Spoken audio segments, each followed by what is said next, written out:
Сегодня в рубрике «Дневник главы за неделю». В преддверии праздника Великой Победы Сергей Миняйло проверил состояние памятников Великой Отечественной войны и воинских захоронений.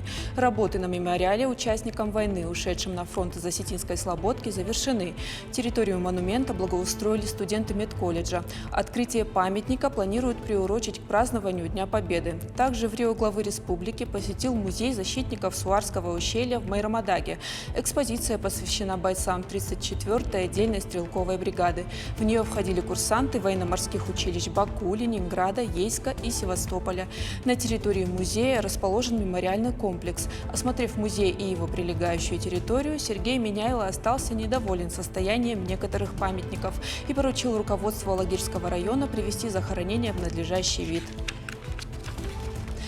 Обеспечение населения льготными лекарствами, борьба с COVID-19, несанкционированная обрезка деревьев. Об этом говорили на аппаратном совещании, которое провел Сергей Миняйло. В Рио министр здравоохранения Тамерлан Гагичаев доложил об оперативной обстановке. Число выявляемых случаев заболевания COVID-19 растет из-за увеличения тестирования граждан, а также из-за несоблюдения жителям рекомендаций Роспотребнадзора. Сергей Миняйло потребовал доносить до населения республики объективную информацию о ситуации с COVID-19 и не замалчивать возникающие проблемы. Был поднят вопрос обеспечения льготных категорий граждан лекарствами, в том числе в отдаленных населенных пунктах. По данным территориального органа Росздравнадзора, с начала года от населения поступило 21 обращение. Они связаны с отсутствием лекарственных препаратов, получаемых на льготной основе для лечения больных сахарным диабетом, бронхиальной астмой и онкозаболеваниями. Все жалобы рассмотрены, больные обеспечены препаратами. Еще одна острая тема – обрезка и вырубка деревьев. К работе нужно привлекать специалистов-дендрологов, а непрофессиональные и неправомерные действия пресекать. Тем более, если дело касается территории памятников культурного наследия. Сергей Миняйло призвал Минприроды и профильные ведомства подключиться к работе в данном направлении. Итоги развития дорожной отрасли Северной Осетии за прошлый год обсудили Сергей Миняйло и председатель комитета дорожного хозяйства Тариэль Солиев. Все запланированные работы полностью выполнены. После реконструкции введена в эксплуатацию автодорога Кавказ-Хурикау-Малгобек-Моздок протяженностью около 60 километров. В рамках нацпроекта «Безопасные и качественные автодороги» отремонтировано около 90 километров трасс регионального и местного значения, включая улично-дорожную сеть Владикавказа. Кроме этого, реконструированы 3 мостовых перехода, отремонтирован и участок дороги в обход Дигары.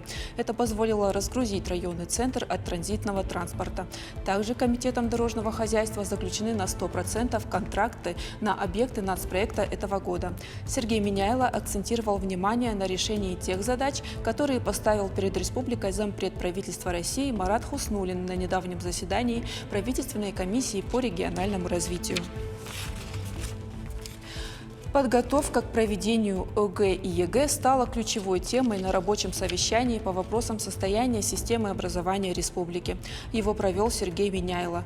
Недостаточная подготовка педагогов, которые участвуют в проведении ЕГЭ, и низкий уровень работы с результатами экзамена – это одни из основных проблем, о которых доложил зам руководителя Федеральной службы по надзору в сфере образования и науки Игорь Круглинский. Он также отметил, что республика планомерно прошла подготовку к ОГЭ и ЕГЭ в этом году и полностью готова к проведению итоговых испытаний. На совещании говорили и об оплате труда преподавателей. Сергей Миняйло выразил недовольство системой начисления заработной платы учителей. В Рио главы поручил Минобру совместно с главами АМС и муниципальными управлениями образования детально изучить схемы оплаты труда учителей и представить предложения по ее улучшению.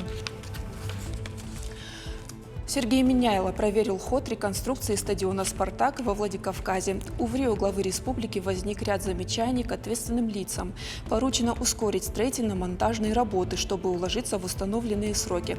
Обновят график работ с указанием контрольных точек, завершения работ по устройству монолитных конструкций, поставке и монтажу металлоконструкций и завершению отделочных работ.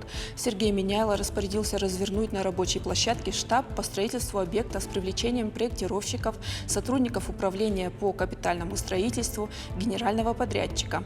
Напомним, реконструкция стадиона «Спартак» началась в июле прошлого года. Спортивный объект готовит к предстоящему празднованию 1000-летия крещения Алании. На «Спартаке» планируют развернуть культурно-массовые и спортивные мероприятия. И в конце недели Сергей Миняйло принял участие в церемонии запуска первого скоростного пассажирского поезда «Ласточка» по маршруту Владикавказ-Туапсе.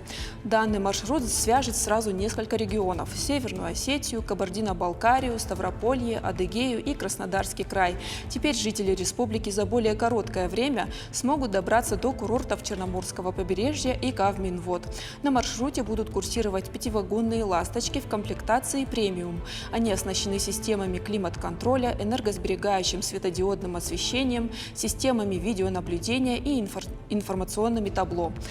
По мнению Сергея Миняйла, это новый этап развития железнодорожного сообщения, который даст толчок для развития Северной Осетии и регионов, через которые проходит новый маршрут. Это была рубрика «Дневник главы за неделю», а у меня на этом все.